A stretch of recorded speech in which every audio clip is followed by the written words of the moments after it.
bien que beaucoup de gens ne croient pas aux malédictions, la vérité est que parfois elles se réalisent. Et sinon, demandez aux membres de la famille royale de Monaco, qui vit un autre épisode triste et noir mettant en vedette Albert II et Charlène, comme s'il s'agissait d'un autre chapitre du livre de la malédiction Grimaldi.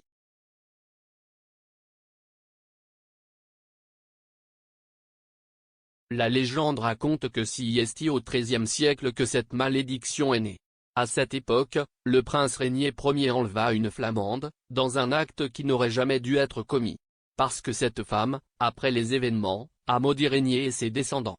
Un Grimaldi ne trouvera jamais le bonheur dans le mariage, raconte l'histoire que lui a racontée la femme.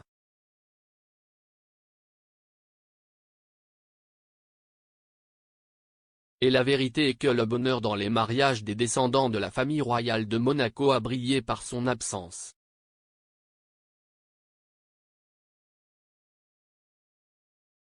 La malédiction Grimaldi fait des victimes.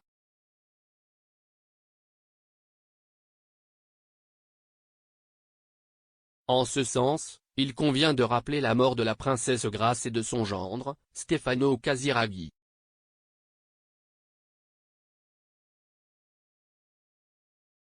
Elle dans un accident de voiture. Il a eu un accident avec un bateau. Et il ne faut pas oublier les divorces de la princesse Caroline et de la princesse Estefania séparées de leurs respectives en raison de prétendues liaisons entre elles hors mariage.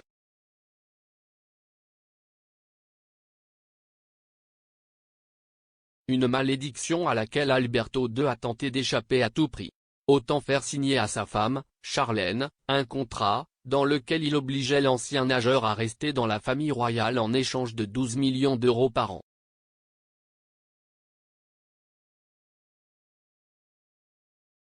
Charlène et Alberto II souffrent également de la malédiction Grimaldi.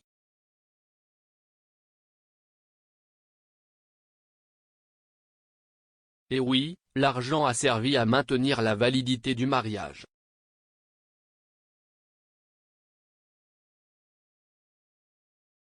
Mais le bonheur n'est présent que dans le récit actuel de Charlène, même si face à l'opinion publique elle continue en Albert II, elle est installée en Suisse et séparée de son mari.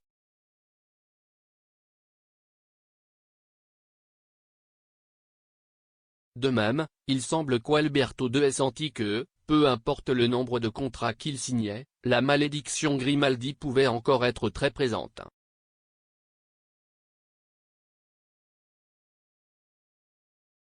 D'où la clause du contrat qui stipulait que les enfants du couple, les jumeaux Jacques et Gabriella, resteraient à Monaco si Charlène décidait de s'installer loin du palais.